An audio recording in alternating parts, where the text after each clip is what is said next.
Hello, what's up? What's up? Magandang gabi. This is Popoy G. So meron tayong bagong ipa-vlog guys. So i-flex natin yung raffle unit natin. So thanks Mr. Ronnie Katahe sa pag-iintay ng unit at sa mataas na presensya dahil medyo nagka-trouble yung unit natin. But as what I've said, di tayo nang cam, i-release na natin yung unit. So guys, i-flex ko ang unit kung ano yung specs, additional at modification ng unit natin. So once again, this is Janitor Cebu. Don't forget to like our YouTube channel and Facebook page guys. So this time, yung unit natin, this is DE17. Ito yung DE17W 4x2 single sliding. So yung unit natin is turbo matic transmission RO6E engine yung unit natin guys. So pag sinabi nating RO6E engine, turbo, VVT engine na yan. So it means electrical and other parts ng unit natin is power na talaga lahat. Magkaiba yung DE64 at saka DE17 kasi yung DE17 guys, mas latest, tapos fully electronics talaga yung mga unit na to. So minsan, real talk yan, mahirap yung mga ganitong unit pag masisira yung unit guys.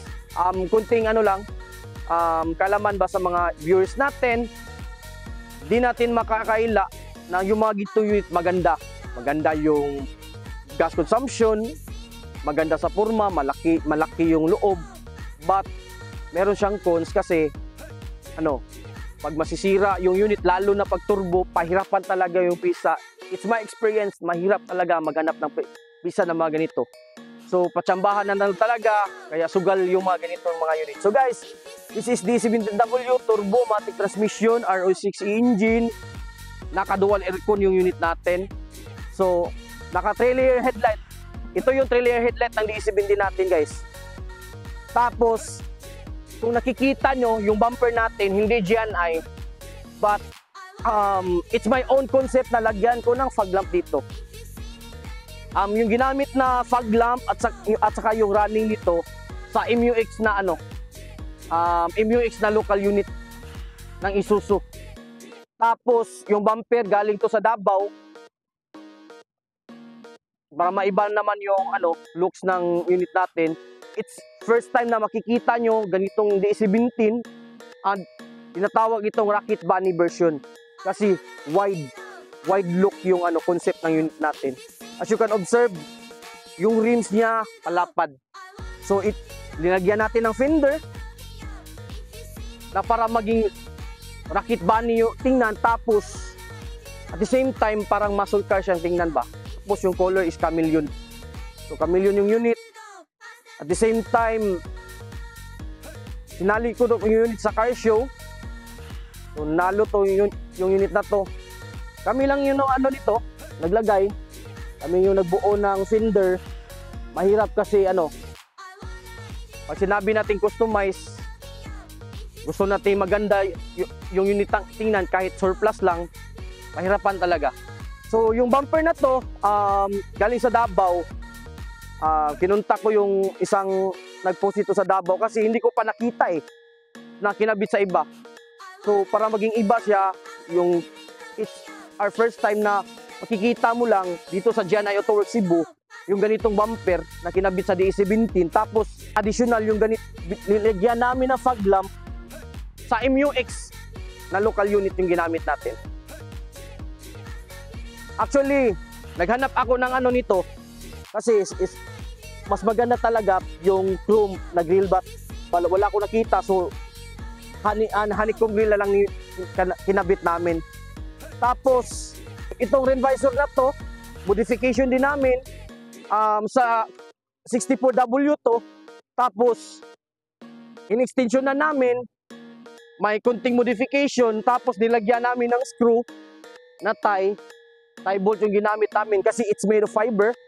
Tapos, parang carbon fiber yung look ng visor natin. So, i-check natin yung loob ng unit, yung mga additional.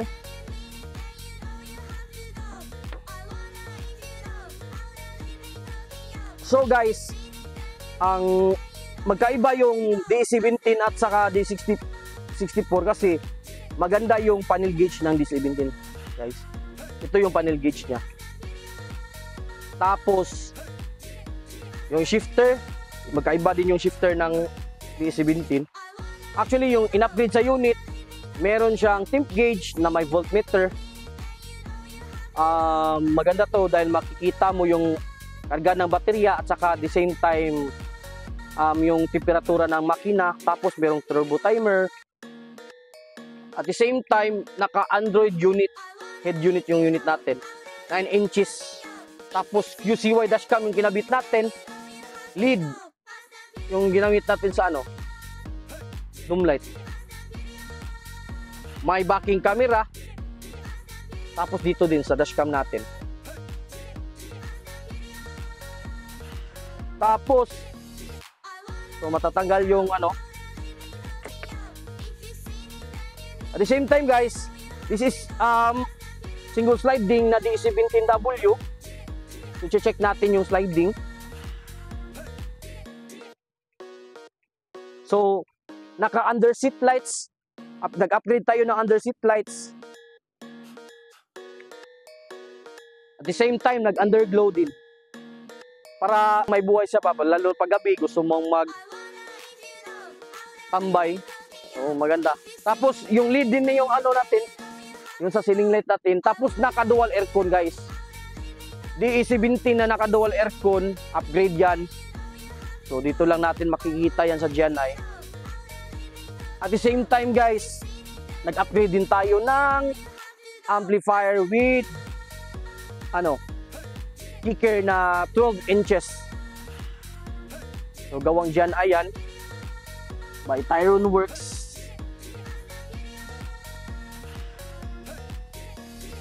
Tapos may upgrade din sa labas. Ito, merong door trim, tapos merong chrome door handle. So, if you can observe, yung fiber set natin, modification natin yan. Yung fender, modification din natin yan. So, nilagyan natin ng tie bolts. Tie bolts yung kinabit natin, tapos nilagyan natin ng rubber. Para maganda siya tingnan, malinis. At the same time, thanks to MMD, nag-request ako ng ganitong rims. Actually, yung rims is malapad talaga siya guys. 15x8. So, kasi binuo ko yung concept na white talaga yung gusto kong magbuo na concept. Tapos dito sa likod maangas guys kasi sa high ace ito na mga high ace na local unit kinabit natin, minodify natin almost 15,000 talaga yung ganitong taillight. Pinili ko yan.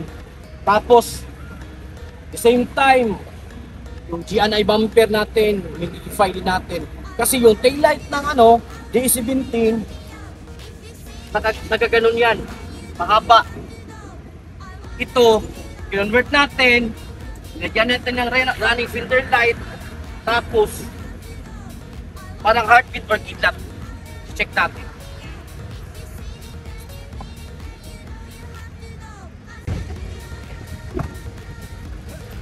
So if you can observe guys, running yan.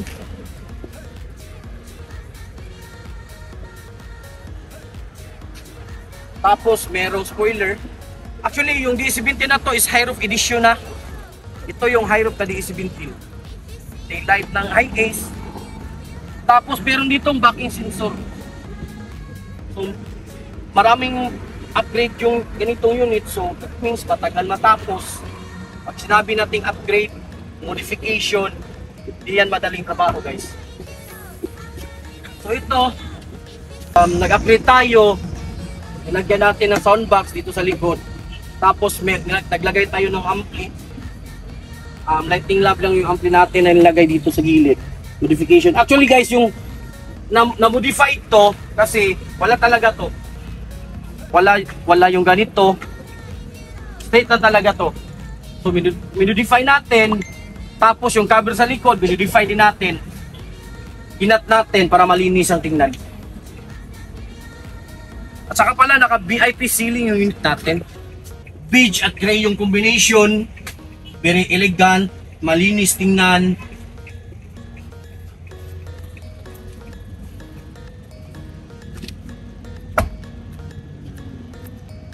Tapos guys, check natin the other side. Single sliding, so automatic. The other side, hindi auto slide yan. So in short guys, yung mga ganitong unit, D17.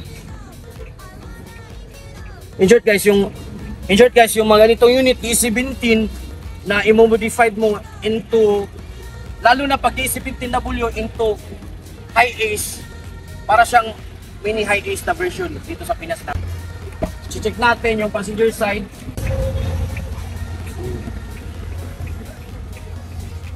Maraming upgrade, magandang tingnan. But guys, di natin makaila yan kahit brand new look yung unit, surplus pa din yan. So guys, yung unit natin, raffle unit to, last April. Ngayon lang namin na-release kasi nagka-problema yung ECM at VCM. Actually, maraming mga parts na nasayang dito, but it's part of learning din namin kasi D17 is bago talaga yan dito sa atin guys. I think it's year plus or 2 years pa lang, lalo na pag ganitong unit turbo, mahirapan talaga sa unstuck. Kasi this is latest talaga sa Japan, more or less by year model 2016, 2017 sa Japan.